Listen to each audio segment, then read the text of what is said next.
todos os modelos, de certa forma, querem tentar controlar alguma coisa.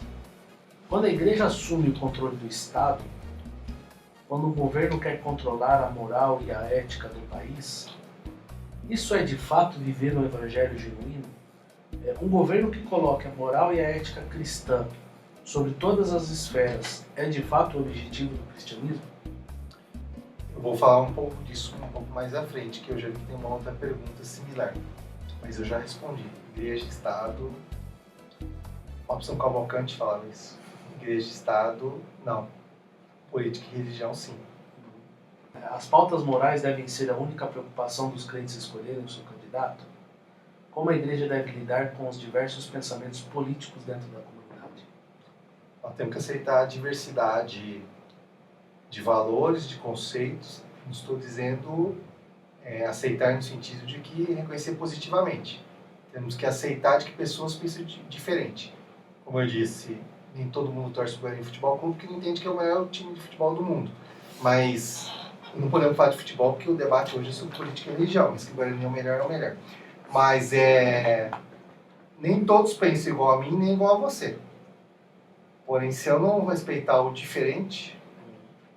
aliás, eu respeitar o diferente é o que me faz diferente. Nós fazemos a diferença é que nos torna diferente perante a sociedade. Então, igreja e Estado não se misturam e a diversidade de pensamentos se misturam. E é esse respeito que mostra a nossa diferença.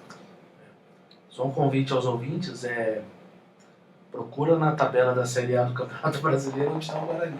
Se você achar, você me conta. Está vendo como a gente está distorcendo valores aqui? Mas eu acabei de falar que tem que aceitar os que pensam diferente. Vamos seguir com o podcast? Vamos seguir.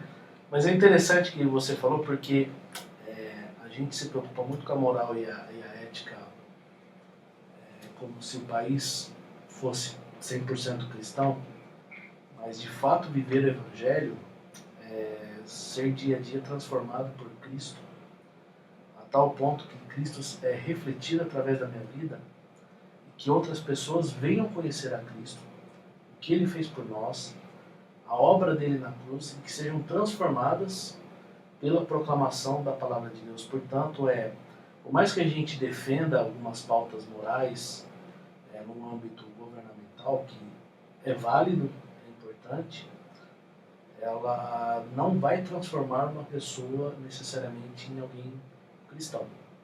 O cristão, ele vai apenas ser transformado a partir do momento que ele entender quem é Jesus Cristo e o que ele fez por nós na cruz. Muitas igrejas, famílias e amigos, a gente já mencionou, estão divididos por questões de posições políticas. Como a igreja pode ajudar essa pessoa a viver uma transformação pelo Evangelho? A gente tem falado aqui constantemente de divisão, de diferentes de pensamento, igrejas dividindo, você até mencionou de grupos de WhatsApp que acabou por causa de político, mas a política pode ajudar a viver alguma transformação pelo Evangelho? Talvez eu já saiba até a resposta que você vai dar, mas...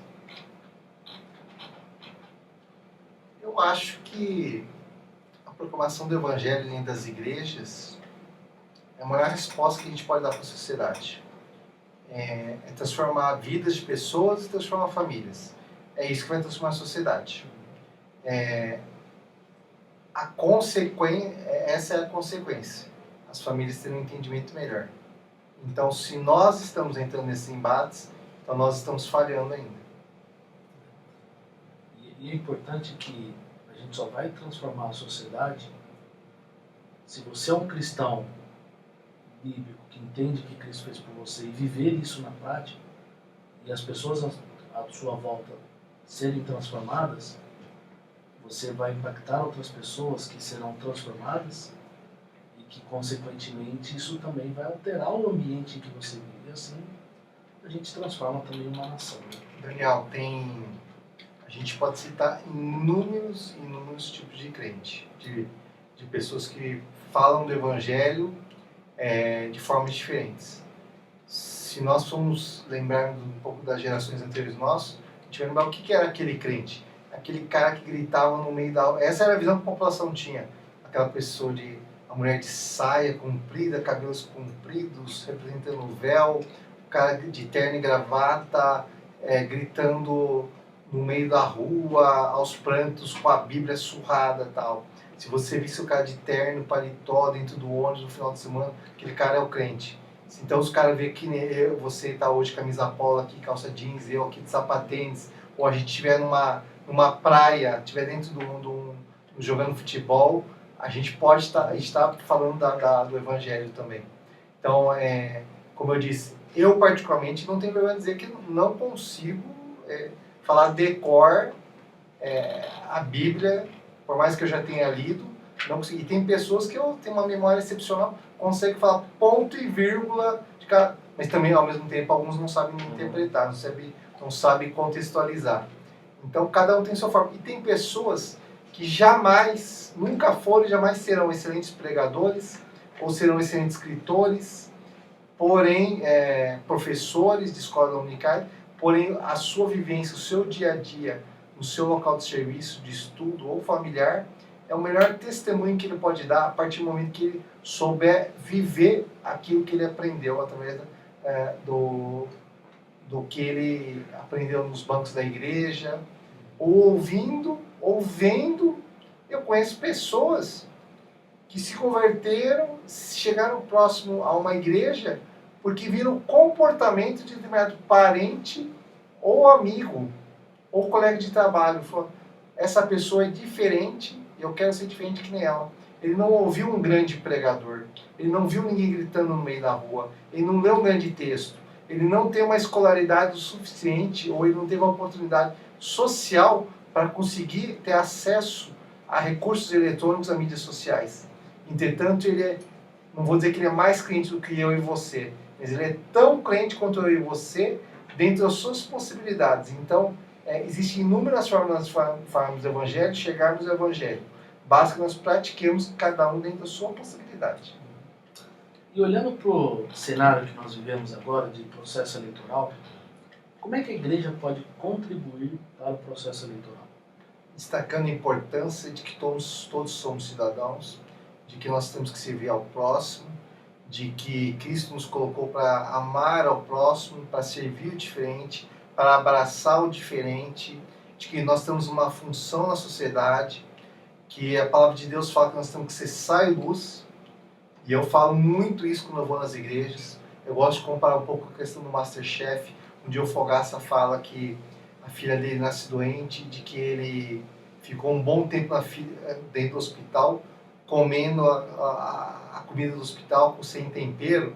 Para ele, que era um chefe de cozinha famoso, comer a comida sem tempero, ele se sentia mal. E depois, quando a filha dele sai do hospital, ele fala, de que adianta eu ser um chefe se eu não posso cozinhar para minha filha? Não adianta, eu não consigo ter meus sabores. Então, muitas vezes, na nossa sociedade, nós cristãos temos obrigação, e isso aí, o político tem que fazer isso, é a diferença que a igreja pode fazer, mostrar qual que é a diferença que nós temos que fazer. Se é aquela pitadinha de sal, de tempero diferente. Muitas vezes aquela luz, a gente não precisa ser... Tem uma canção que diz, né, como um farol, né?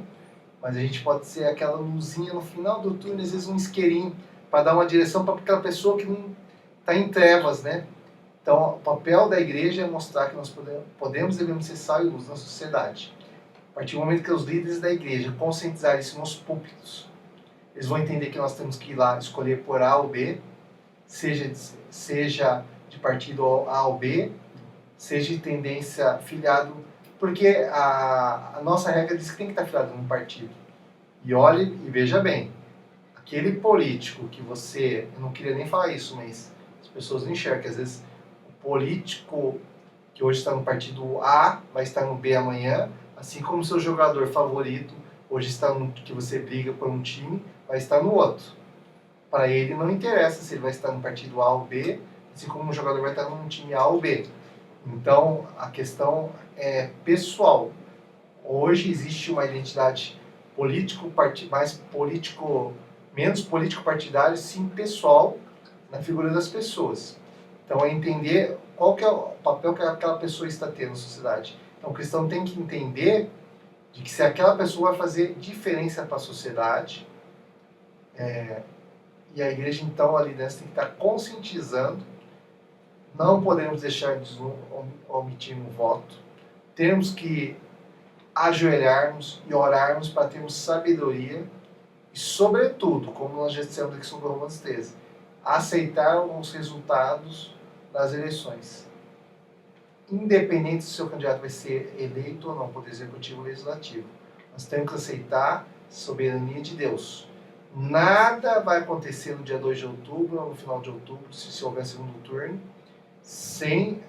Ou eu acredito que Deus está acima de tudo, ou não. Então, dia 2 de outubro cai um raio na Terra. O que o cristão deve ter em mente para essas eleições?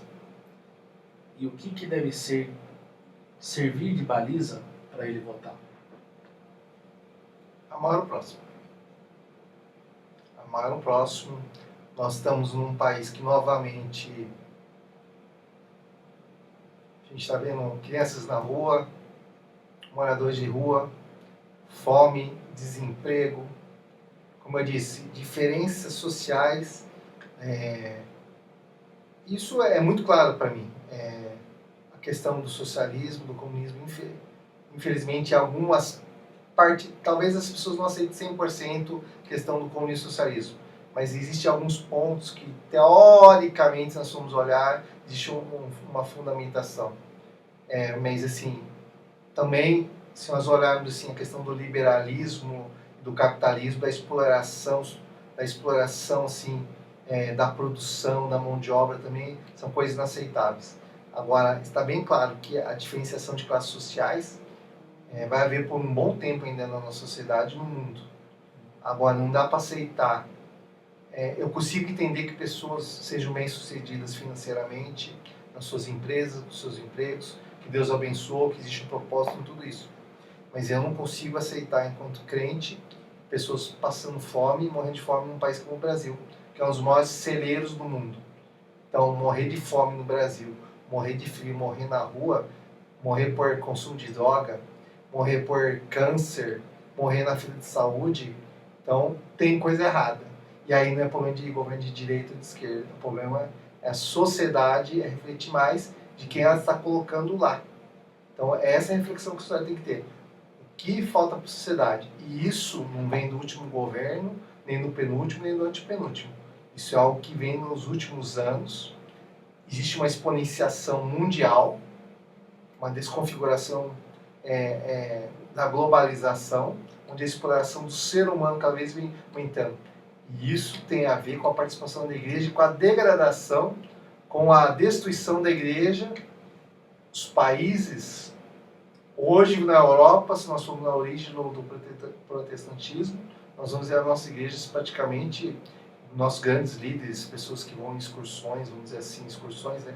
Vêm grandes templos aí se tornando discotecas, se tornando qualquer coisa menos igreja. Ser evangélico em partes do mundo, em alguns lugares dos Estados Unidos, é a mesma coisa que hoje dentro de... Não gosto de usar esse comparativo, mas no Brasil a gente costuma dizer às vezes que existe o católico que só vai na missa de sétimo dia, casamento, batizado e em algumas situações. Nós estamos perigando chegar no nosso Brasil. Não adianta a gente ter um Brasil 100% evangélico se a gente se tornar um país onde nós simplesmente vamos ao culto só para dizer que nós dizimamos e estamos salvos. Então, se a gente não tiver esse entendimento de que a igreja, o papel da igreja é orar por esse país, é ajoelhar por esse país, e a participação dela enquanto cidadã é ir votar. Nos últimos anos, o brasileiro, o paulista, o campineiro vem se omitindo de ir votar, não é nem de votar em branco e nulo, é de ir votar. E esse número expressivo de votos brancos, nulos ausentes, muitas vezes significaria eleger uma outra pessoa. Então as pessoas reclamam de quem são eleitos, mas não vão lá votar. E quando você fala assim, eu não vou votar, você está entregando a decisão do país na mão de outros. E tem uma outra frase também. Eu não vou votar no Daniel, porque o Daniel Bartolo é um cara muito bom, eu não quero que se envolva nessa sujeira. Só que se o Daniel Bartolo não for eleito, um outro vai entrar. E esse outro pode não ter os mesmos princípios que o Daniel. Nós precisamos ter um presidente, um governador, senador ou um deputado cristão, e cristão só vota em cristão? É preciso que já haja um entendimento que não necessariamente, se nós elegermos um presidente, um governador, um prefeito, um vereador, um deputado ou um senador cristão, nós vamos ter uma nação cristã. O que vai tornar a nossa nação cristã é que eu, você e cada um que nos assiste, que acredita na palavra como o nosso único de Deus, como nossa regra de vida, que a Bíblia é a nossa regra de vida, nosso único e suficiente Salvador Jesus Cristo, eu sou a igreja e eu que vou trazer mais pessoas para Cristo, independente de eu ter um cargo político ou não. O papel da igreja é trazer pessoas para Cristo, é converter esta nação, é trazer o Brasil para Cristo. Não é papel do governante. O papel do governante é trazer, similar à da igreja, trazer a justiça social, mas a justiça social tem que vir sobretudo a partir da igreja. Se a gente não entender que na palavra está intrínseco isso, a palavra de Deus tem que ser, que a justiça social parte a partir da igreja, quem vai converter esta nação são as igrejas, são os cristãos, são os crentes, são os membros de cada igreja. Cada um que nos ouve e nos assiste aqui. Não vai ser um presidente. Cristão deve votar em cristão? Não significa que eu sou o cristão, que você que me ouve, você que me entrevista tem que votar em mim. Porque eu não posso ser digno do teu voto enquanto cidadão. Mas pode ter um outro que não necessariamente é evangélico.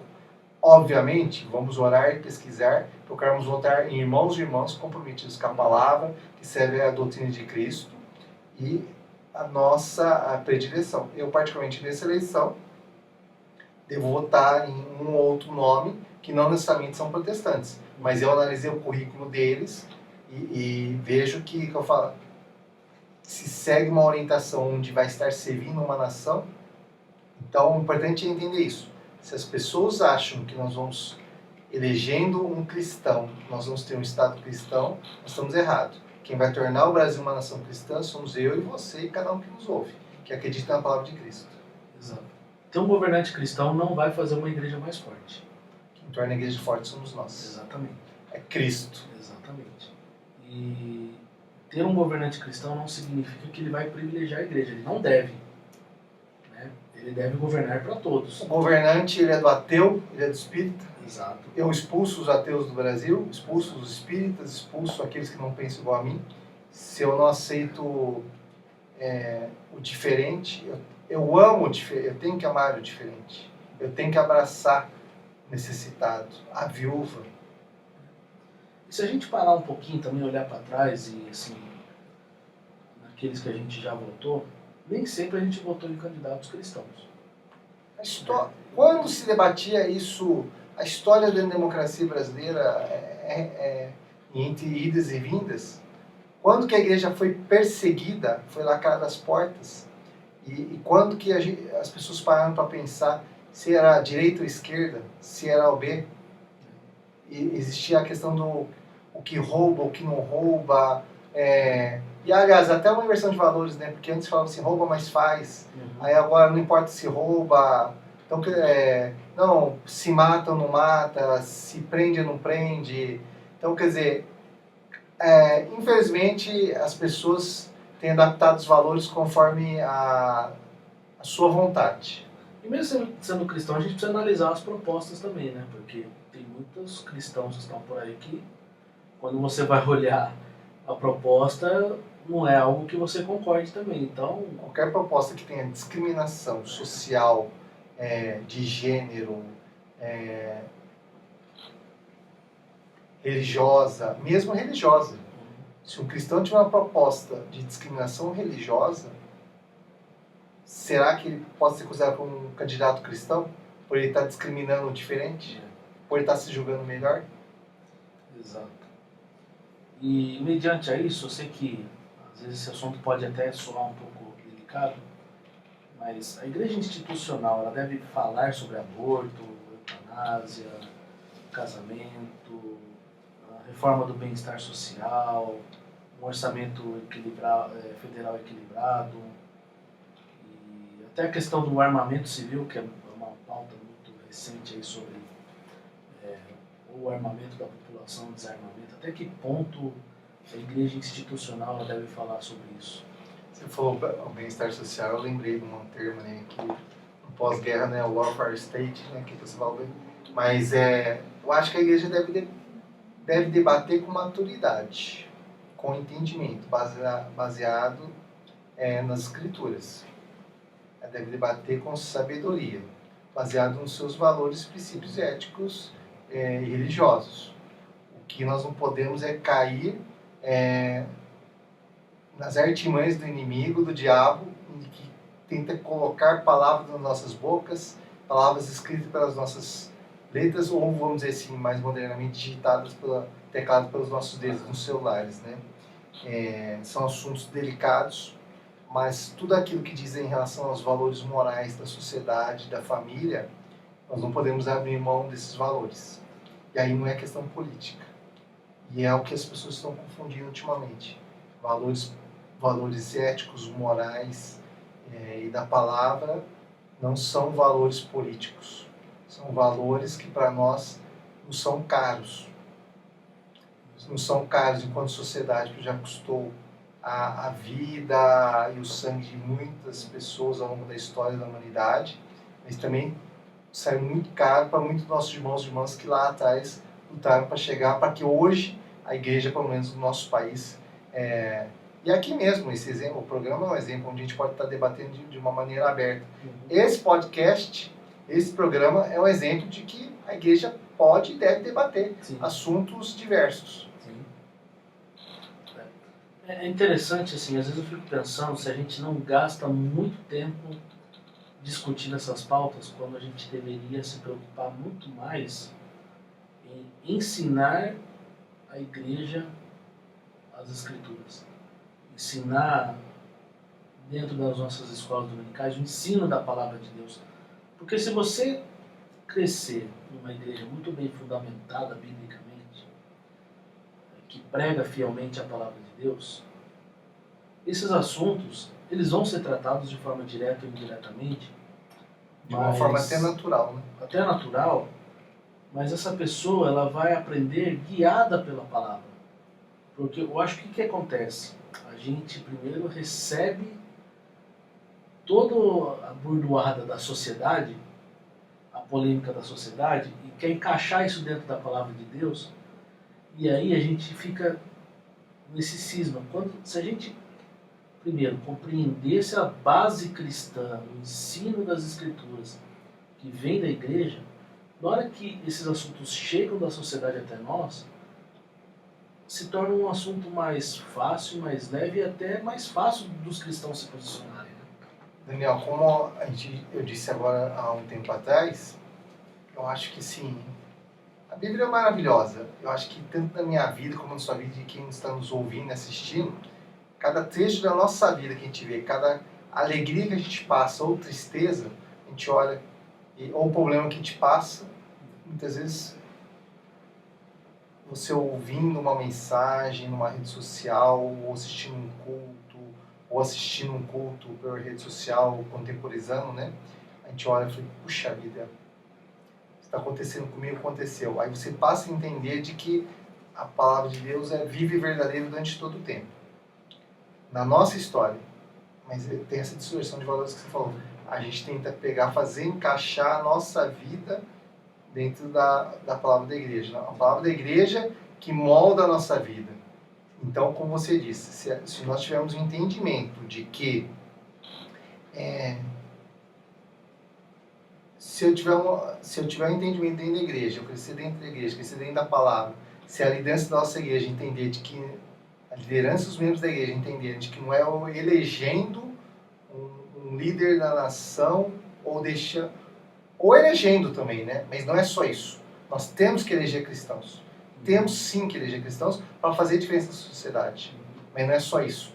Nós temos que fazer diferença na sociedade enquanto igreja.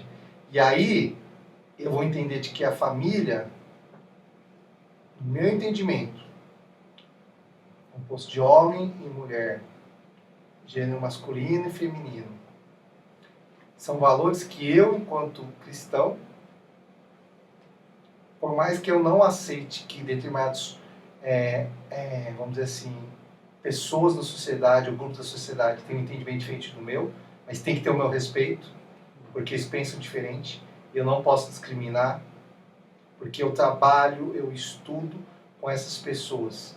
E se eu, enquanto ser político, cidadão político, desejar ser político e desejar participar desse membro, eu não posso ir para uma Assembleia Legislativa ou para uma Câmara dos Vereadores, ser presidente da República ou governador, pensando em discriminar esse próximo.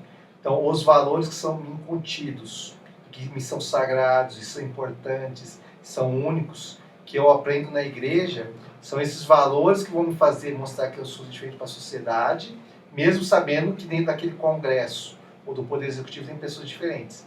Então, no debate dessas ideias aí, com todo o respeito para que as pessoas que entendem que o casamento não necessariamente tem que ser homem e mulher, um e um.